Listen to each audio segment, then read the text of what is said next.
Welcome to another episode of Sim Sundays. We are on episode 34, and this episode was, well, I didn't get to be there, unfortunately. So Mr. Tom over here, he got to interview an interesting guest, and I'm really jealous that you actually got to talk to this guy and I wasn't there. How are you doing today, Tom?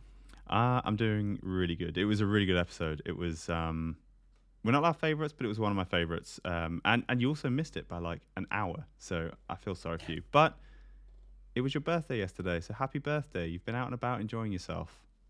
Yeah, it's the big 40 for me, so I'm starting my 5th decade on the planet, I guess, is how it's been put to me by other people in my family. Thank you very much. That's an interesting way of putting it. Yeah, it's been nice. The weather's been kind of terrible around here, so we've just kind of been staying inside for the most part. But just taking a couple of extra days for that R&R stuff that we try to get so often. Mm-hmm. And you did some iRacing and some commentating on your birthday. I did. That's pretty on brand. I'm a big fan.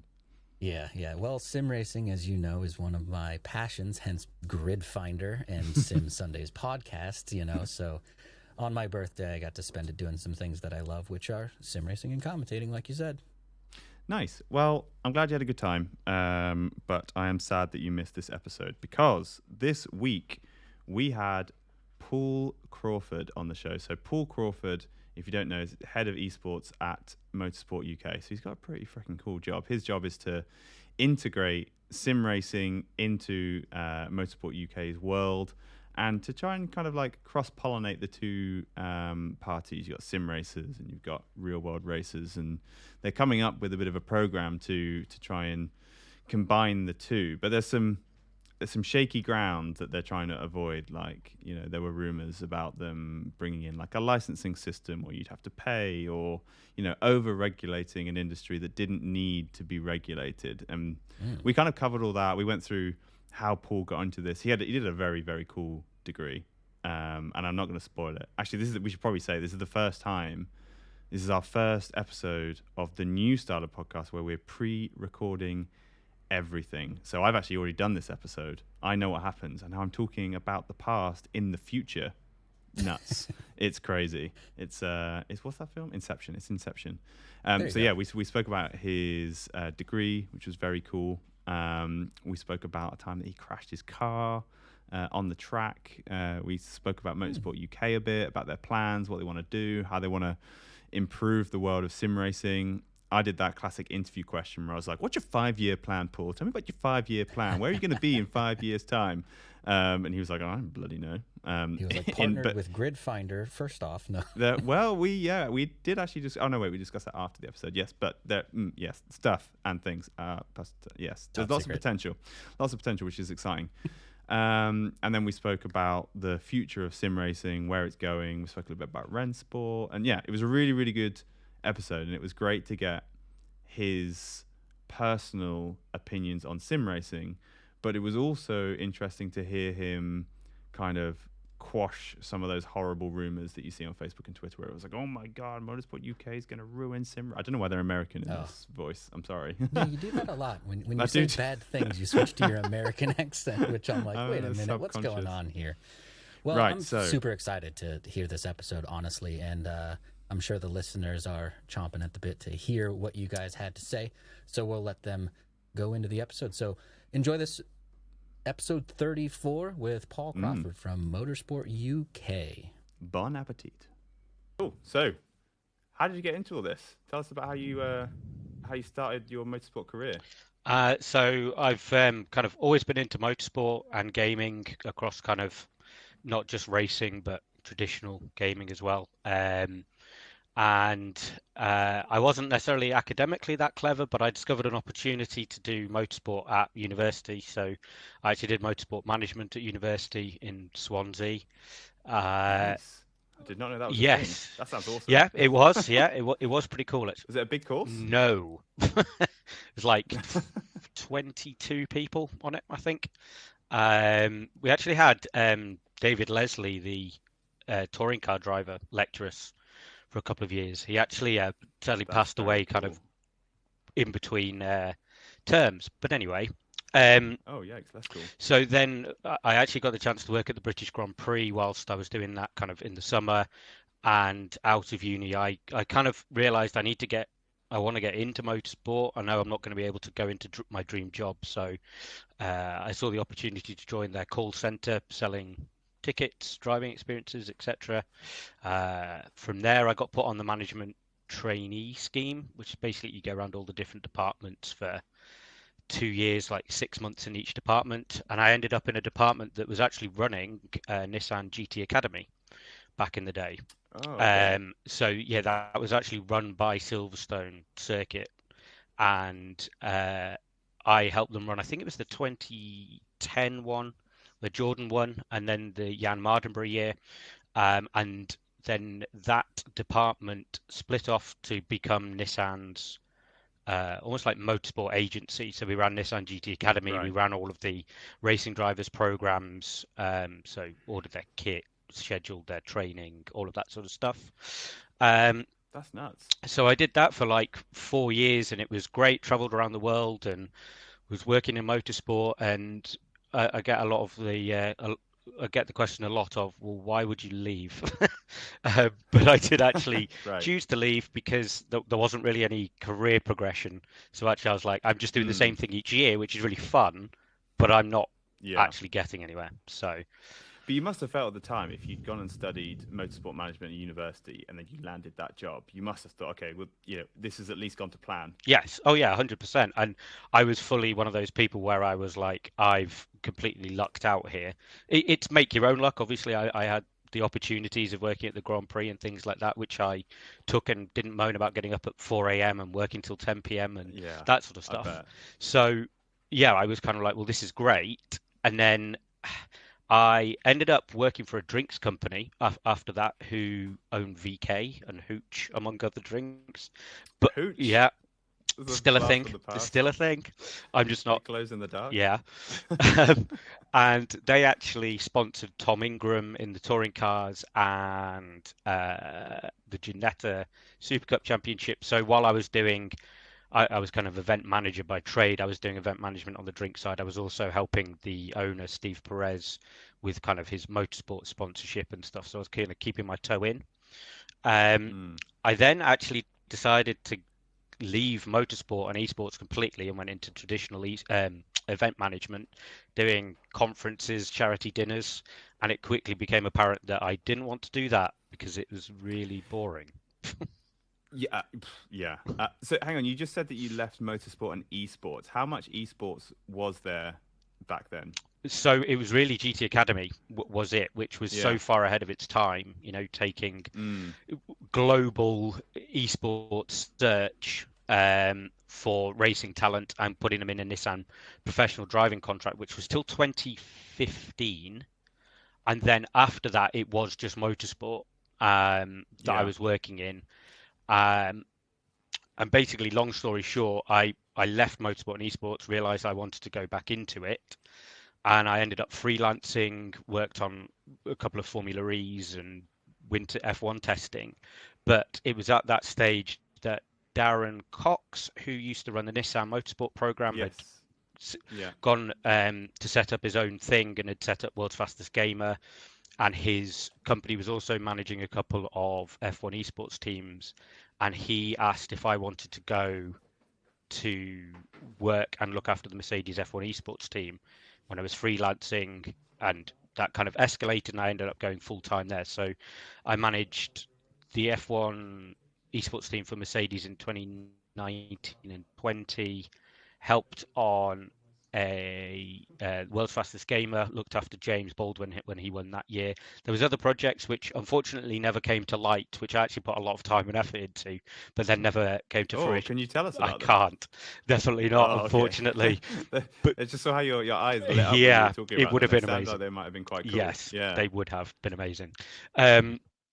But I then it kind of changed that role and we got back kind of more into, I was working on the WTF1 stuff, like the camping at the Grand Prix and the karting events, and it very much felt like maybe I need to change, but I wasn't desperate to change. It was still good. And I got a phone call from Motorsport UK saying, look, we're looking to move into esports.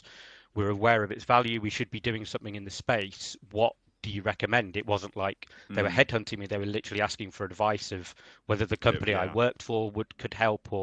And anyway, we had multiple conversations, and even if we did go down the route of kind of third-party agencies, they would want somebody in the building to kind of manage it. Yeah. So and then here I am, which that was. What was it like working at WTF1? Because you must have been there kind of at their peak when they were really growing at their fastest rate. Yeah, so I worked for the group of companies that was the race, and WTF1 are kind of the biggest names. But yeah, working with Matty and Tommy, they're great guys, and what they did with WTF1 was mega. And to see that grow, and just I think it went from like 600,000 to 1 million subscribers so quickly at that stage, and it was really interesting because a lot of content around motorsport was very kind of dry, journalistic, like the race, autosport, news. Very kind of news and journalistic, like I said. So there was nothing really there for the younger generation, I would say, other than your Netflix, obviously, Drive to Survive. But I really felt like WTF1 really found their space within that. But it was great. Yeah, it's interesting so I listen to the race podcast quite a lot, and I listen to the Radio 5 Live F1 podcast. I can't remember the name now, with Jenny Gow and Jolyon Palmer, and it's good, but there's not a lot of laughing going on. It's all about, did you see this new fin on the front? What about wing that tire degradation? It's going to do this, and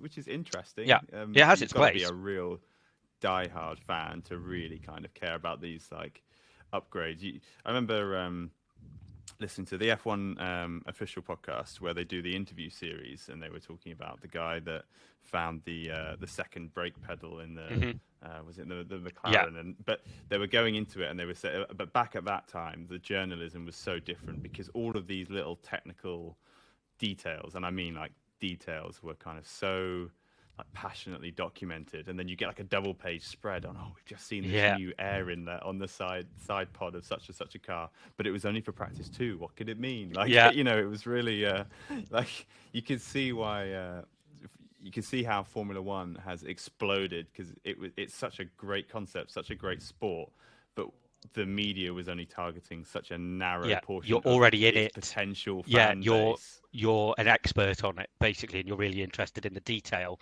rather than like Drive to Survive has done with the drama and the rivalries and things like that.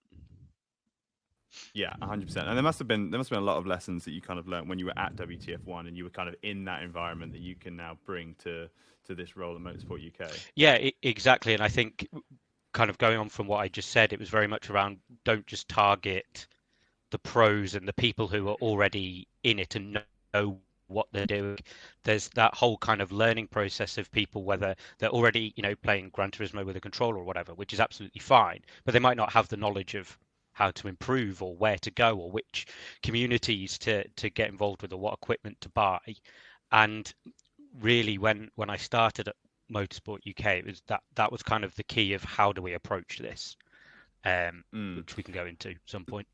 Yeah, I'm really keen to get into the Motorsport UK role and hear about what they're doing, and we'll kind of cover that cross between real world and sim racing, because you're probably one of the best qualified people to talk about that, and there's a lot of opinions around that. But let's go back to your uni days. Is that where sim racing started? At what point did you kind of first dive into virtual motorsport? So the earliest racing game I can remember playing was F1 Race on the Game Boy, which was when I was 8. Nice. It was just what were the tire models like on the on the Game Boy?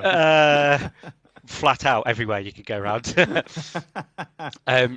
So I was always into racing and racing games, and that I actually had this conversation with my parents recently. It was like, that was nature, that wasn't nurture. No one in my family was into cars or racing or anything like that. And then I started getting like the F1 games and Gran Turismo on the PlayStation and PlayStation 2. And I actually spoke to somebody who actually ended up being quite important in my sim racing career when I was at the Autosport show recently. And I worked at a kart track before kind of in uni holidays. And I went round to one of the guys' houses there, and he had a game called GTR on his laptop, which blew my mind. I was like, Nice. this is what I want to be doing. This is mega. Yeah. This is such a big step up from Gran Turismo and the F1 games. And I didn't even know about kind of the GT world, and it was all the Ferrari 550s and the 360s and stuff like that. I didn't know about that. It wasn't as easy to view that content back in those days.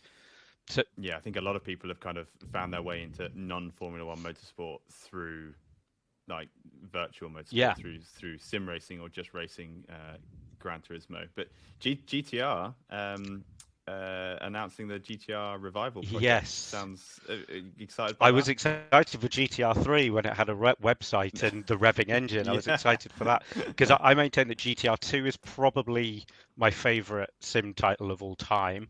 It might be biased with nostalgia or whatever, but it was great. And we used to do endurance races at uni on a keyboard, AZ arrow keys. That's nuts. With full traction control and ABS, obviously. God, the cramp in your fingers if you're using a keyboard to race in an endurance That's the pain race. of racing. Right. So, yeah, I would love to see something like that come back. And I think, and we can probably talk about this separately if you want, but like the whole Rennsport thing and competition coming into the environment, which I'm a big fan of. Competition breeds, progression and things like that. 100%. So if it's done right, then great. I mean, I used to love Project Cars, but then you look what happened with Project Cars 3. It's a bit like, what a shame. Yeah, exactly. It's a shame. And I get it. It's really hard for game developers when they need to make the business side work. And how many more people can they sell a game like a Gran Turismo or a Forza to than a ACC or a Rennsport, probably? It's well, the interesting hard. thing is that, yeah, I mean, if you look at racing games on the face of it, if you didn't know much about it, you'd say that they're all very similar. It's all very simple to make. You just need a load of tracks, a load of cars, some way of progressing through the game, and that's it. But quite clearly, there is so much more to it. There's so much more to understand about the different titles, the different platforms, the different tournament arrangements that are possible based on the formats of the races. And presumably, this is why Motorsport UK have brought you in, because they can't replicate the knowledge that you've built up over the last decade or so. Sim racing from your uni days to now, it's not something that you can just have a little flick around and be like, oh, no. Yeah, I get it now. Yeah, and I'm still learning so much. Obviously, throughout that time, I've always had preference of games and platforms, which means I don't have as much exposure to the other titles. So I'm by no means an expert. I just have kind of a lot of general knowledge around the space and how it works. But exactly, we Motorsport UK did a couple of activations in lockdown, like a lot of people with sim racing, and it was successful, and they wanted to do more. But then as soon as lockdown and COVID kind of moved on, everybody went back to their day jobs, and there was no one in the building to pick it up. And that was kind of the kind of moment where they were like, okay, let's actually do something about this and invest in it in a proper way. It's interesting, isn't it? Because I do wonder if there was an assumption at Motorsport UK that a small portion of people who are license holders would be interested in sim racing, and actually with the small sample size that we're using at the moment, so we're running the Enduro Car virtual series in their off season. And we're like 100% oversubscribed. Like there was nowhere near enough room in the series for everybody who wanted to do it. And was that only people who were doing the Real World Championship? Yeah. So we started out and it was just people doing the Real World Championship, and then we thought, okay, we'll open up to others. And arguably, perhaps we shouldn't, because we could have more than filled the grid with people who were actually racing it in real life. But then we wanted to make it accessible, and of course MSV's goals is to get more people interested in the series so that they will eventually go and give the series a crack, which they absolutely should. It's so much fun. So yeah, it was really interesting to see the kind of the immediate success that you could have by just going to the people who are racing in the real world on the grid and say, oh, in your off season you can do this. And it's, I think we have a little driver briefing beforehand and they chat after the race, and you can kind of imitate the same or a similar, at least, paddock experience. So it's really encouraging now to see that the series are realizing that actually a lot of people who do race in the real world are interested in sim racing. And I think as more and more people, as kind of the gaming generation moves through into the kind of generation that you typically expect to be racing, the older generation, let's be honest, who do club racing, I think that's only going to increase. Yes, yeah, exactly. And I think that one of the key things that we're trying to do here is, and I'll kind of preface it with what we're trying to achieve is not get everybody who is doing esports to do real world motorsport. We're also advocates of esports on its own, or sim racing. But what we're trying to achieve is we want to put the esports offering or sim racing offerings in front of the motorsport community, and we want to put the motorsport offerings in front of the esports community, because there's a lot of either misunderstanding or lack of knowledge on both sides, which I fell into as well.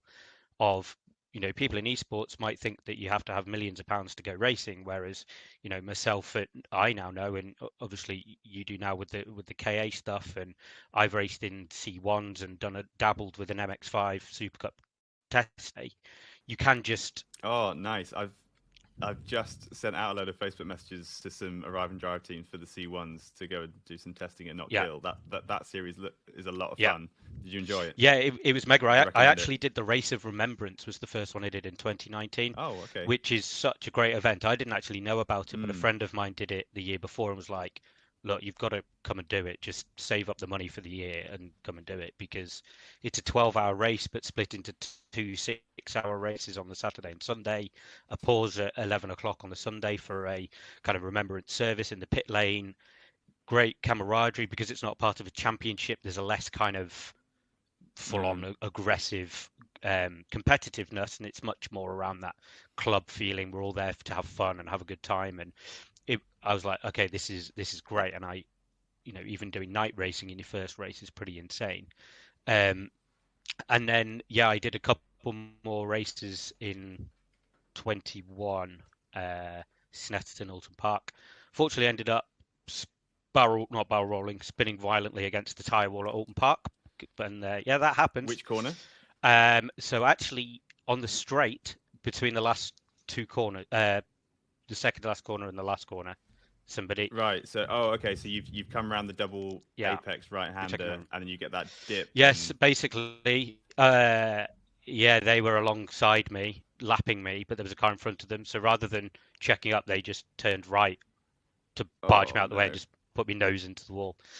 Yikes! That must have been at some speed. Well, in a C1, yes. Yeah. Okay. Yeah. But yes, it was. I meant like full speed. Yes, full speed of a C1. Yeah. But yeah, that is obviously the difference, and it's probably one of the most overused lines in the industry. Is there's no reset button in real life, and there isn't, and you have to pay for damage and make sure all of that's sorted, which is obviously the downside. But it's interesting because I hear that a lot as well, and I always think that it's interesting how people say it as a negative. It's like, it's not as good because, you know, in the real world there's no reset button. It's like, well, unlucky. Because, you know, having a reset button is great. Yeah. And it's, you know, it's a lot cheaper, and it means you can, you know, it doesn't mean that you're gonna do your back in and have glass shattered all over you. We had a roll at I saw that. Toby will appreciate me mentioning this in nearly every podcast. But at the last corner of Snetterton, he just got the final corner wrong, went sideways into that huge curb on the inside, and ended up rolling the 4KA. And we had the onboard footage, and it, you know, we're doing like 40 miles an hour probably tops, but even then going upside down with the glass smashing all across his face, and it was pretty sketchy. And obviously it's not cheap for most people to replace. It's not like, you know, writing off a GT3 car, but it's still, you know, it's all comparison, isn't it? Yeah, compared to like the entry fee and what you're paying to race, like the damage is, you know, equal to and more, which is already a lot of money to people at that level. And the reset button thing is like, well, there isn't a reset button in iRacing. There's a tow to pits. If you crash, so your race is over, there's obviously just no danger. Yeah. But anyway, I had a terrible week last week in the F3 series. I did 3 races, and I was adamant. I wanted to get my B license. I was like, I'm 2.9 safety rating. I just need to have some quiet races. First 2 races got crashed out at Eau Rouge, and then the third race I was third the whole way round until the very, very, very last lap. when the fourth place caught up and just smashed straight into the back of me at the last chicane, and I was just I mean, I'm not laughing. It was one of those moments that every sim racer has, where they're like, "Oh, you know what? I can't be bothered with this. This sim racing. Yeah, why would I ever do this?"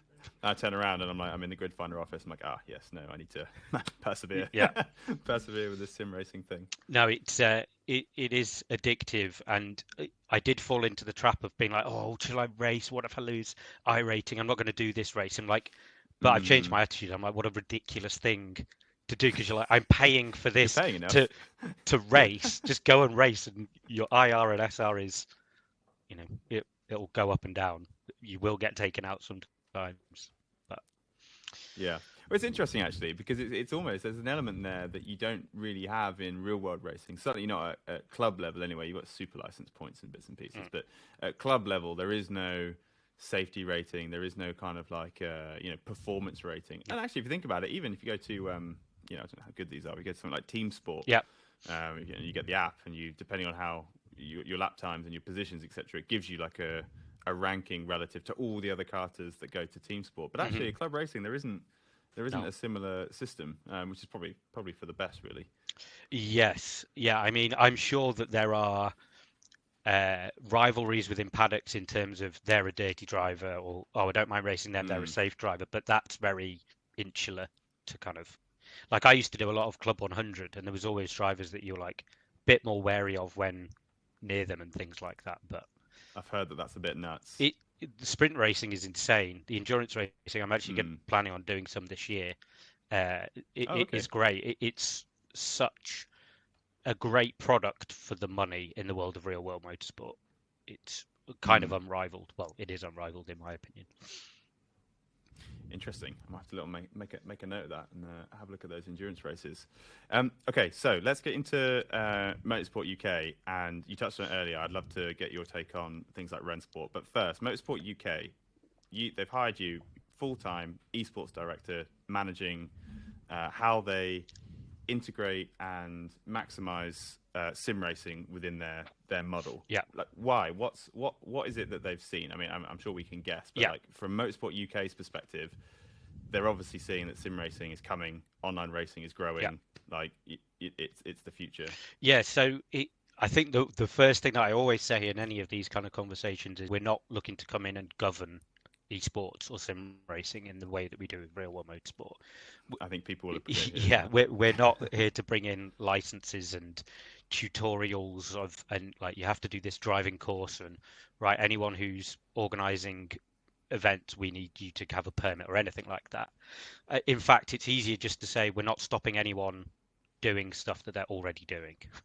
So so really the main kind of point to it is kind of what I touched on before, is there's a whole new generation of racing drivers, whether that's online or in the real world, and we want to make sure that the knowledge of what is out there is sent out to these audiences. So like I said, putting the motorsport products such as Streetcar, where you can do motorsport in your own road car, and marshalling and stewarding in the real world, is put in front of the esports communities who might have no knowledge of it. And I've used this example before, but there was somebody in our sim team who had spent a lot of money on rig and equipment and iRacing, and he found out that me and our friend who's also in the team had done the C1 race, and he was like, how have you done that? I thought you had to buy a race car and mechanic it and trailer it. We're like, no, you can do a arrive and drive. You pay a team, obviously you're paying a premium,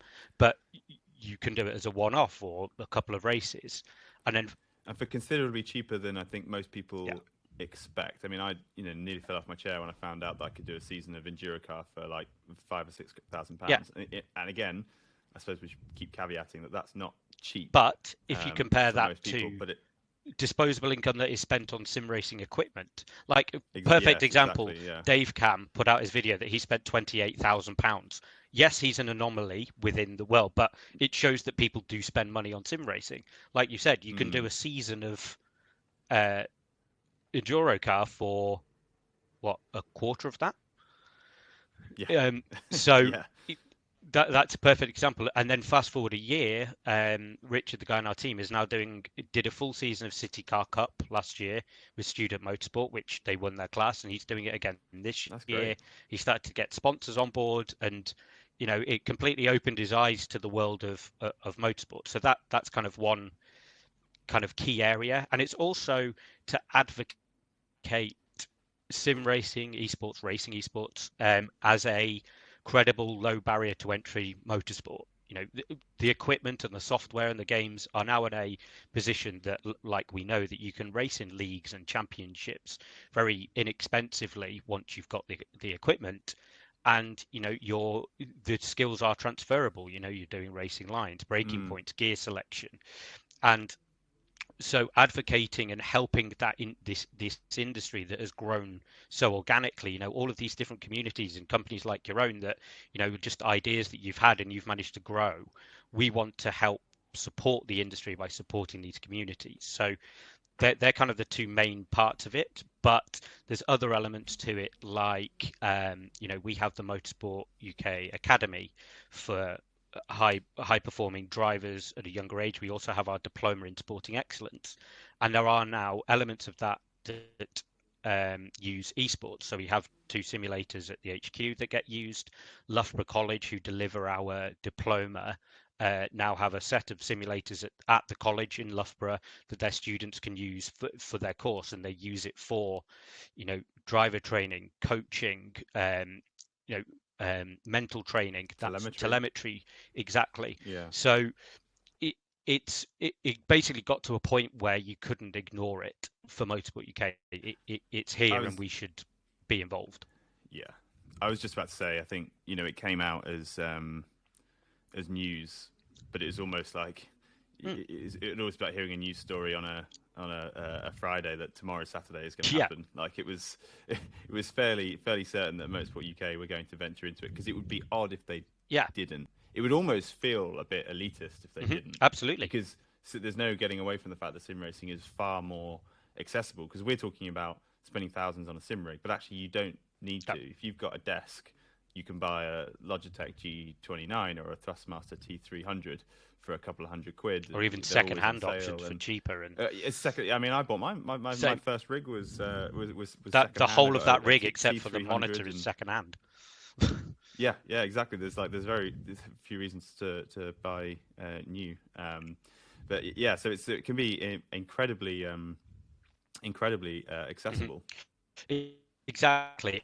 That's kind of one of the key elements of it. Is yes, everything has a barrier. You still have to be able to afford a PC or a console and afford the equipment and the internet connection. So we're not coming in saying, oh, it's really cheap and everyone could afford it, because everyone has different stories in life, and money means, or the amount of money is different to different people. But compared to real world motorsport, even compared to something like Club 100 that's £180 a round, you can buy a brand new Logitech G29 or a Thrustmaster, what's their T128 or something like that, T150 for that. So, and then you can use it as many times as you like on different cars and different tracks. So there's still that. It's still a lot better value for money, or lower barrier. Exactly. And is there any kind of push to getting sim racers to motorsport events? So not necessarily racing themselves, but something that I've noticed going to the paddock. So I went to Donington for the Enduro car round, and we had pretty much the whole of the Sunday, of course, was Enduro car, because we had like a 6-hour race. There were a couple of events in the morning, I think. But the Friday and Saturday, there was loads of stuff going on. There was caterings and Type Rs, and it was busy. Like the paddock, there must have been like 400 or 500 people. But around the track, there was half the number of people for the weekend going to actually watch the races. But I do wonder if that's because that sort of race, those cars, etc., people are less exposed to them, less exposed to the series that they're involved in. And I'm thinking that sim racing, if you do a couple of series in Mazda's, for example, is a classic example. Mazda's at iRacing, and everyone is now pretty akin with Mazda racing. Is there now a push to get them to the track to go and watch it, or could you give people discounts if they're sim racers at Motorsport UK and they've done Mazda events? Yes, so that, and I think again a bit of a preface to this is, yes, I've been here for a year, but we've only really been doing the do for about 6 months. The first 6-7 months was all planning and ideas and working out how to do it and development of things. So we are very new, but that is certainly something that we want to try and do. And that is, again, not just real world, but also esports. So we want to build up the story of the industry. So teams, drivers, communities, who are these people? Where do they come from? When we do things like the F4 Championship, it's like we want people to know the personalities and the teams, who the rivalries, like we see in, obviously famously in F1 with like Lewis versus Max, or Mercedes versus Red Bull and Ferrari. We need those stories, but you also need those stories in club racing, because that's why people go and see, because club racing, like we said, is Caterhams and Mazdas, and they're great for people who like cars. You don't need the story. You can be like, oh, I just want to go and see a load of cool cars. But if you're not necessarily into cars, but you like F1, it's like, why would you go there if you don't know the people driving around or know any of the stories or the rivalries? Yeah, it doesn't really matter who wins, because they're just a name. But that, like you said, is all about exposure. And again, that is certainly something we would like to achieve. There's lots of different things you have to look at about how you do it. But, with our membership, there might be opportunities to get discounted race tickets for club meetings, or win a prize of doing that, or whatever it might be. Go and spend a weekend with a race team or something like that. And I'm not talking pro level, I'm talking kind of more club level, or club to national level, as in like club to BTCC, not WEC or F1. Yeah. Is it interesting to? Sorry, go on. No, that was it. That's it. It's interesting to see how many physical sim rigs you're starting to see at motorsport events now. And Autosport was a good example of that. There were sim rigs everywhere, because it's a way of engaging somebody rather than like a pick parts that you're trying to sell, or these are our cars, this is our team. You can sit in the car. It's like, oh well, now not only can you sit in the car, but actually if you come on the rig, you can race the car around some tracks. And you've got a captive audience to talk to about your products as well. And yeah, you're absolutely right. They're a great way for companies to have an activation on their stand that brings people onto the stand. Same at Goodwood Festival of Speed and things like that now. When planning those events, it's always tricky though, because obviously if you give people 5-10 minutes each, you're only getting through like 6 to 10 people an hour.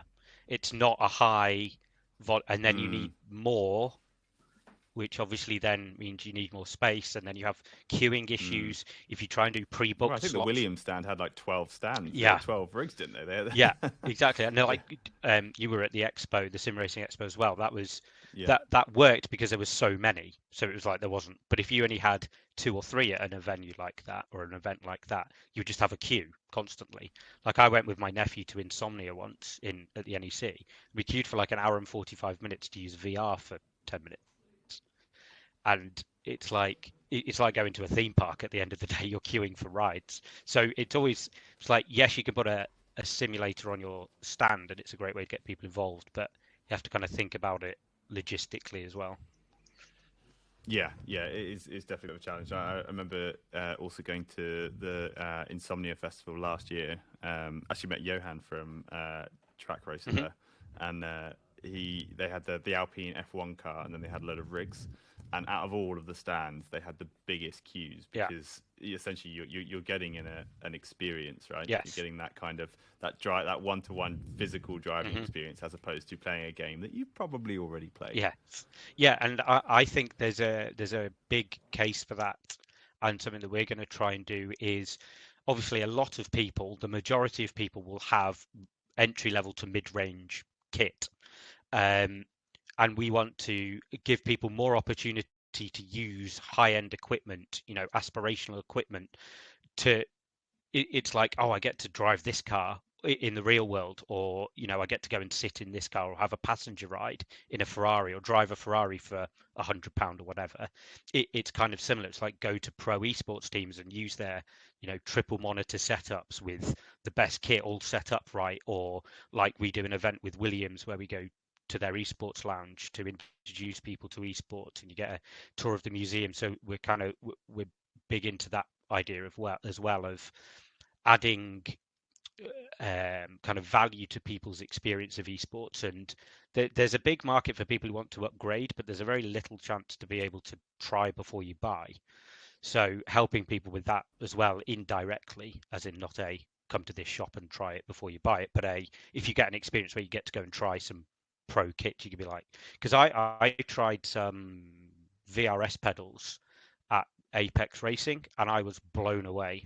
And I've used I really like the Ursinvelds and things like that, but I would never have tried the VRS pedals before. But they had them on their rigs when we were there, and I had to go, and I was like, "Oh wow, these are amazing! Why are these not more popular?" Marketing. Yeah, and like motorsport. yeah, who knew? Like motorsport events are obviously the perfect place to do that as well, because you've got people who are already interested, and we've been discussing about maybe we should be going to gaming events rather than sim racing events. You've got the Sim Racing Expo, which is great, but it's once a year and it's in Germany. Mm-hmm.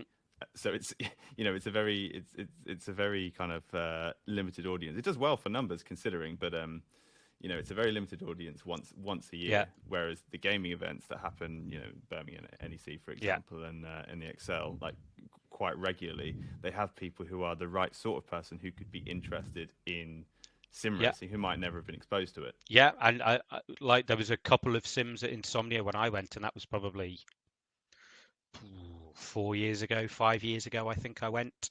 And so, yeah, like you said, a lot of people who play, like I play Overwatch and have played Fortnite for my sins, and those sort of games. There is definitely crossover.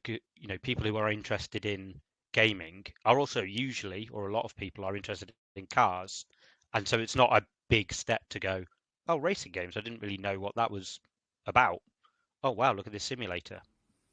That sort of and most I would hazard a guess that a very high portion of gamers have tried either Gran Turismo or Forza, F1 game, maybe Formula One, and so they kind of already know what the format of the game is. And they've probably seen. I remember when I was a kid, I don't know, maybe about 10 or 11, seeing the wheels that you could get in the Argos catalog, and God knows what they were back then. But thinking, oh, that would be cool. But it just seemed like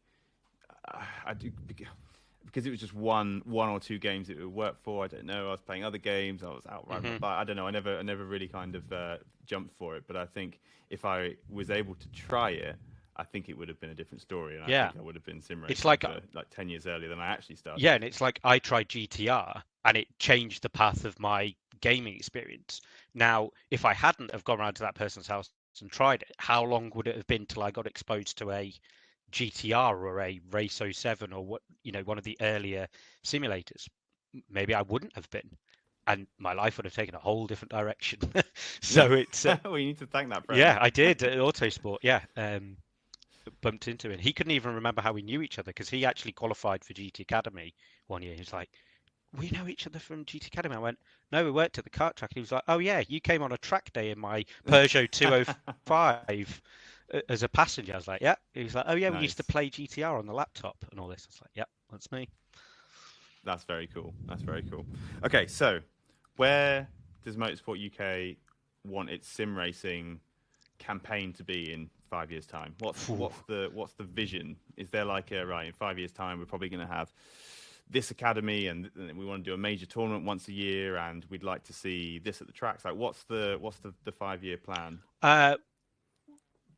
Again, another preface, there is no 5-year plan, but we have ideas. So I'll go around what we would like to see and that sort of thing. Yeah. So this is all, it might change rather than it being the plan. But yeah. Whatever you say, we'll now announce. Motorsport UK exclusive. Yeah. all real world racing will be with VR headsets from now on. Everyone needs a license. No, I'm joking. Esports. We'll clip that. So one of the main things that we want to do is try and work out a decent pathway for esports and sim racing, because like in the real world, there is an established pathway. You start in karts and that will then take you in the direction that you can afford, usually, unfortunately. But in sim racing, it's very much you grind away. You put all the hours, you get yourself to a certain level, and then you might get cherry picked by a pro team or as a content creator or something like that. So we'd like to establish, and we are already starting on this, kind of a pathway for kind of 8 years old. You don't have your own kit. You can go to these regional or local venues, take part in competitions, then national, and then maybe you win equipment or something like that you can then take home and that sort of thing, all the way up to motorsport games, the FIA motorsport games, representing the UK. We'd like there to be a qualifying or an event around that, which we didn't have time for last year. And then the kind of, even with the F4 esports thing, which made a really big step for me personally, because it was an officially sanctioned British Championship, and Saturday last week, as we record it, was the Motorsport UK Night of Champions, where all of the British champions from the year get crowned, and Ron Dennis received a Lifetime Achievement Award and things like that. And Luke McEwen, who won the F4 Esports Championship, was there in his tuxedo, received his British Championship trophy alongside Tom Ingram from the British Touring Cars and people like that. So it was very kind of like not a glass ceiling moment, that may be overstating it a bit, but a very kind of esports is now alongside these. They're rubbing shoulders with, it's an equal. And I think to build on that for this year, we would like to have a support series or feeder series for F4, which is kind of non-pro talent identification, help with and again, how the mechanics of how all of this works is TBC, but the idea is to kind of have non-pro teams or drivers enter, who then, if they win, they then get a free entry into the main championship the following year. So if you're a team and you're trying to become a pro team and get sponsors and things, you could enter it. And if you win, you're like, look, we're now part of this pro championship. And same with the driver. If you're looking to showcase your talent as a 12, 13-year-old, and you're trying to look for different opportunities, we want to help with that. And then one of the main things is the community events. We did a survey very early on when I started, kind of 2 or 3 months after I started last year, and we put it out to lots of different Discord communities. I think yours was one of them, actually. Yeah, we sent it out. I remember doing it myself. Yeah, and one of the main takeaways was, the question was around, what would you like to see from Motorsport UK if they enter esports, or what would you expect to see? And I think it was about 85% of people said they wanted sanctioned community events. So professionally run events that feel like you're a racing driver, basically. And that's what we kind of initially started with the Britcar 24-hour race last year, which we ran with or partnered with Britcar, the Real World Motorsport club, and that was really successful. Stewarding, commentary, prizes. The way I kind of see them running from our side is they're like an iRacing special, but across different platforms. But you're very much part of, like you said, that paddock environment. It's a few hundred people rather than thousands and thousands in one server, in one race, chatting away in the Discord. But there's rules and regulations. There's decal layers for the liveries and that sort of stuff. So we want to be doing a lot more on that side, which we've got, again, plans for this year and for the future. And I just thought of something else then as well, which I've now entirely forgotten.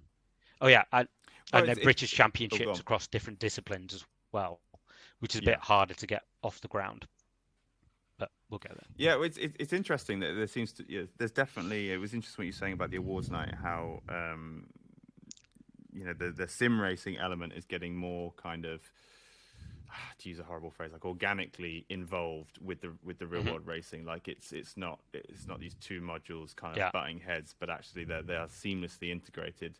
It reminds me of the the GT World Challenge, how Fanatec sponsoring that. Obviously they now at the 24 Hours of Spa, they will have an esports event that runs alongside the 24 Hours of Spa. Yeah. But not just for fun, to be like, oh look, there's esports here, ticking the box with modern.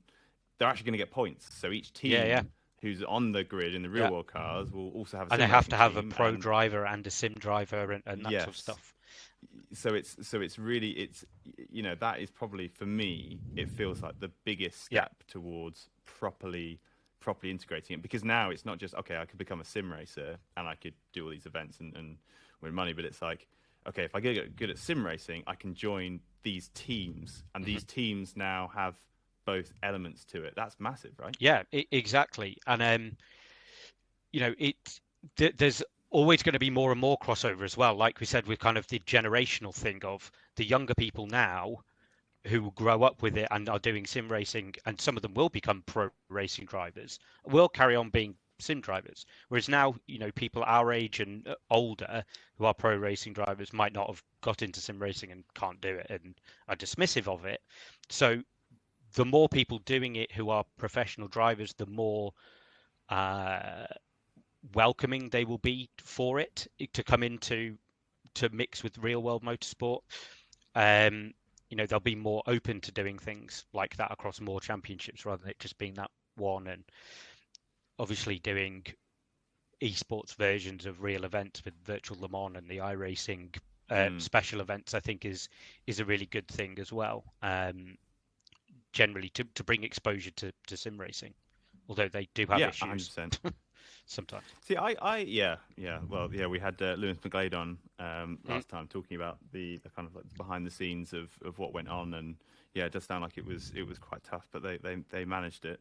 I kind of like the fact that you've got lots of different series, each with their own characters. It's nice that it's not all in a perfect table. You just move up and down. It's like the football league where you've got various divisions that will spread out and you kind of move up. It's kind of nice that you've got Le Mans over here and you've got the communities over there, and that you can choose kind of what sort of vibe you're looking for. But it would be interesting to see if Motorsport UK can somehow tie them together without restricting what they can do, without removing their brand identity, and without making it a hassle. Yeah. Do you know what I mean? Like and it sounds to me, based on what you've said so far, that is the direction you're going, and it sounds like there is testing to be done. Yes. And that's why when I say, well, what's your 5-year plan? It's like, okay, we haven't got a 5-year plan. We've got ideas, because you kind of want to try all these things out and see which ones resonate with the sim racing community and the motorsport community, and which ones don't, and then come up with the happy medium that achieves the goal. Yeah, exactly that. We always said from the start that we didn't want to come in all guns blazing and just try and do loads of massive things and it not work, or you only make one first impression. So we're very much, and again using that phrase from before, organically grow it. We'll try this, we'll take the feedback, we'll develop it if it was successful. I'm sure we're going to do things that aren't going to work out. It's natural, but you're exactly right. We want to develop it slowly. Obviously, it's no secret that Motorsport UK will be mandating that sim racers have to wear seatbelts. Is it from 2024 onwards? Yeah, motion rigs. Yeah. Yeah. And helmets. and helmets. Yeah. And obviously, you need to have your fireproof socks. No fireproof socks. No entry to the server. Which is all understandable. Exactly. Yeah.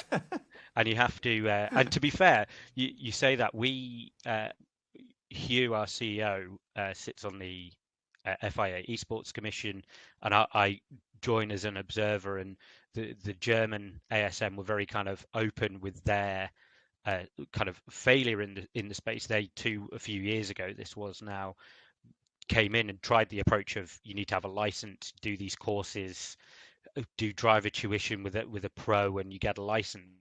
And Kel Surprise, they didn't get any sign-ups for it, but but the good thing is that they were trying and they've learned from it, and they haven't just gone, oh, esports not for us. They're now developing what they do.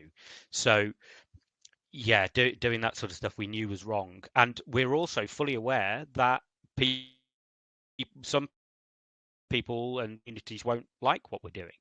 which is fine. You know, some people don't want to be constrained by rules and regulations for their championships, and want to be it to be done seriously. They want to have fun, and that is absolutely fine. And I'm an advocate for that. You just can't be affiliated with Motorsport UK, which is fine.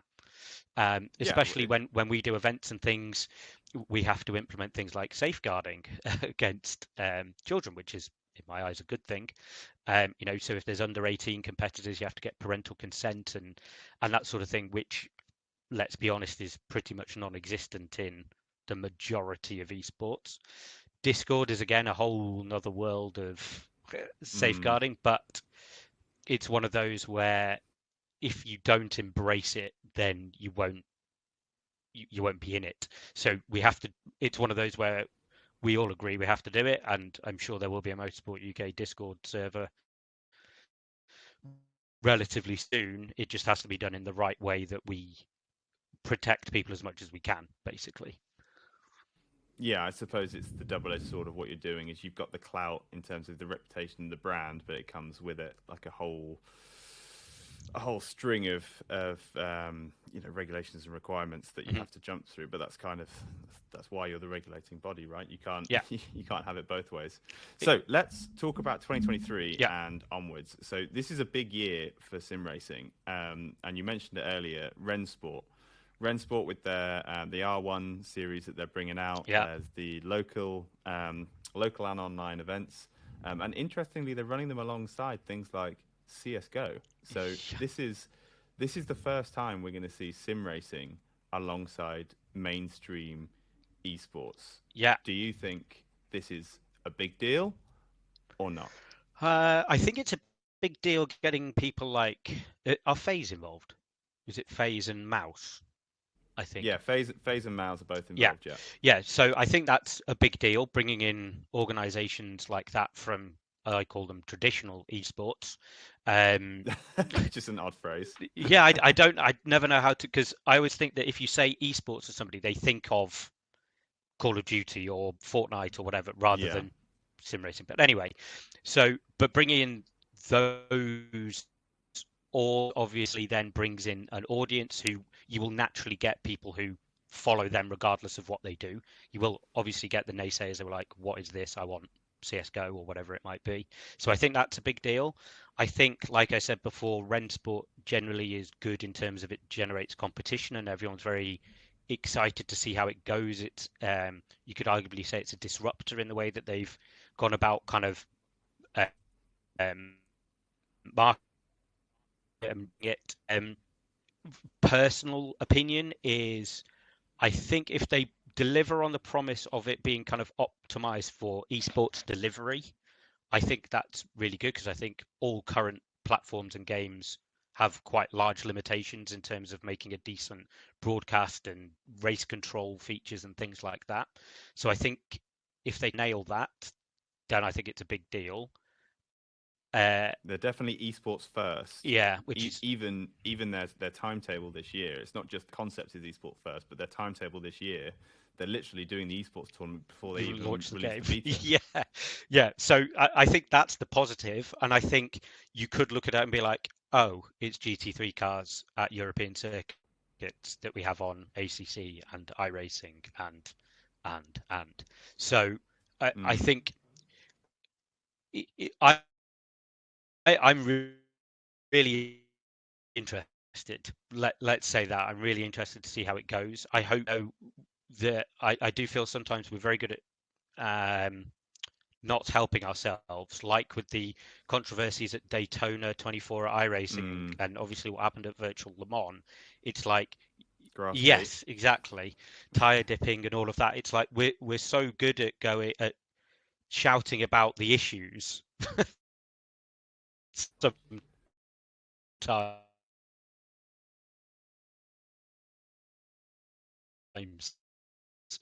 Yeah, but overall it's really good. I hope that it goes well for that sake, kind of for the sake of sim racing, to be honest. That do you think if we are bringing in these new audiences, go on. Yeah, no, I was just about to say, with the huge increase in the number of eyes that are now going to be on sim racing, do you think this is it almost a make or break moment for sim racing? I mean, you can always recover. It just might take a lot longer if it isn't successful. I think it's very make or break for certainly a short to medium term with, like I said, with the orgs like FaZe and Mouse coming in and the audiences that they can bring to it. If they tune into this first event and it's not at least, good, let alone smashing it out the park, then you are going to have an issue bringing those people back in. And you hope that orgs like that are in it for the long term and not just if something goes wrong, they don't just go, oh, see you later, we're going to go back to CSGO. Because obviously there's now people's employment on the line, and that's another side of esports that's an interesting topic. But yeah, it's like they've made the big signings, they've got people from Redline and Red Bull and all of that sort of thing. It's really interesting. Yeah, and I think if it goes well, it's going to be more than just, okay, well, great, we've now got a Simracing esports tournament that's on the map. I think it will be a catalyst for not just other new ones, but it'll be a catalyst for improvements in existing series and events. So as soon as people start seeing Simracing and they see the opportunities for sponsorship and they see the amount of hardware that's involved, I expect that might lead to some of the other events that already exist being picked up. Mm-hmm. Yeah, exactly. I think it's just great because it forces people to progress. And iRacing have been around since 2008, but as soon as you bring in somebody else doing something better than they are, potentially, they will have to sit up and change what they're doing. Otherwise, they'll get left behind. It is subscription after all, so you can't just stop paying. Yeah. I mean, that's the other thing, isn't it? Like, we're expecting some kind of they're not calling it Assetto Corsa 2, just calling it the next Assetto Corsa. So it'll be interesting to see what they come out with and how they respond, and if they're kind of pivoting internally right now to react to this, because it's sim racing, and the difficulty that sim racing has always had in terms of esports, I think, is that we call it sim racing. We don't call it Call of Duty. We don't call it CS:GO. And obviously in our circumstances, we don't call it Assetto Corsa or iRacing. It's sim racing. Yeah, so that's a good point. You can't. So it's kind of like naturally fragmented. Yeah, you're like, so you say, oh, I do sim racing, and people are like, which one do you do? F1, Gran Turismo, GTs, iRacing. But I think that kind of leaves the door open for greater scope, in the sense that we could have an Assetto Corsa. We could have an Assetto Corsa esports event in the same way that we have a Rensport event in the future. Yeah, same here. And I'm a big advocate for LAN events. I think they're really good, and there's a lot of places popping up around that can help with that. And being able to use, like you said, you can then do a big Assetto Corsa competition, for example, at a gaming, like Insomnia or whatever it might be, or DreamHack. Is that the same as Insomnia? I forget. And then, there's loads of opportunity to do that. And I think Assetto Corsa are in a really good place. They're still, I think, the most used sim on racing title on Steam. And that's from the modding side, isn't it? I mean, when you've got a Tyrannosaurus Rex running around the track as a mod, it's always going to bring people to it. I really enjoyed that. But I think it's interesting. I was really intrigued by the GTR Revival press release about how they were making a proper commitment to modding, claiming that it will be the most moddable sim racing game in the world. That. Interesting. Very interesting. It's and as it's almost like you've got. No, I was going to say you've almost got like two ends of the spectrum now, which I feel like people are going for. You've got the Rensport end, which is obviously not moddable as far as we're aware, and it's all esports focused. And then we've got GTR2 Revival, which is moddable and therefore is incredibly like community focused. Assetto Corsa, community, modders, fun events, etc. And one of the areas that we have to consider as a governing body, not the governing body of esports, but a governing body, is boring things like licensing. So if we were doing an Assetto Corsa event, we have to make sure that the content is licensed and in the right way. It's not just a modding team developing a track without permission, and and then you can get around it by calling it, the south of France all twice around the clock race rather than the 124. Right. But again, that doesn't really fit with what we're trying to achieve with the professionalism. So yeah, that wouldn't. I'm not sure that would sit nicely amongst all the other championships in Motorsport UK. Yeah, exactly. So again, I'm not saying that it should be stopped or anything like that. I love the modding community. It's just then we have to be careful that which is why we haven't really done anything in Assetto Corsa yet, because of the whole, it's not as easy as something like iRacing to just go, everything's licensed, just move some sliders around and put a server live. But that is where the communities come in, where we're going to very heavily lean on established companies and communities to host events, whether that's community or professional on our behalf, because I'm one person at the end of the day. I don't have time to run multiple different championships and leagues and events and projects. So we need to be using the expertise and the experience of everything that's out there already. And that just takes a little bit more time, because we're then adding in a middleman that all needs to be correct and licensed and all of that sort of stuff. But it will happen. Well, I'm really excited. I'm excited to see what's going to happen generally in sim racing this year and next year. But I've been keeping an eye on what's been going on in Motorsport UK, and I haven't yet seen anything where I've gone, ooh, I'm not sure that's good for the community. But the problem is that I don't look too deep on Twitter, because I'm sure you can find those opinions somewhere, but you just kind of scroll past them. Oh yeah, so comments that was straight away on the first thing we posted. Yeah, and they probably just read the title and didn't actually read the it's article. Like, and just I'm not paying for yeah, license. And it's exactly the same when F1 put their esports on their main YouTube channel, and the comments are just, I don't like computer games, put this on a different channel. Well, then don't. Exactly. You don't need to comment, just stop watching. Well, Paul, thank you very much for your time. I really appreciate it. It's been a really interesting chat, learning about what Motorsport UK are doing, and obviously we've put the sim racing world to rights as well, which has been great. Is there anything coming up that you want to tell our listeners about? Anything that they should be looking out for? Any events or any announcements? Anything that you'd like to share? Yes, we've got the Williams Esports experience happening again. We did that last year. There's a couple of dates in March, depending when you're listening to this, that are just about to go live. So come and see the Williams Esports Lounge, get a tour of the museum, catering, come and get involved. The last time we did it was great. We had the older generation, people who are in their 60s and 70s, who wanted to come along for the museum and had never experienced esports. And we had the younger kind of 16-year-olds who came with their parents to come and do esports, and then found out that, wow, Williams has been going for however long, 40 years, 30 years. Yeah, I thought they'd just been going since Formula 1 2011. Yeah, exactly. So we've got that coming up, and obviously the new website as well, which will be pushing a bit more, and hopefully have more and more opportunities on there. Great, brilliant. Well, thanks again, Paul. I really appreciate it. I really enjoyed our chat, and we'll chat soon. Perfect. Thank you very much, Tom.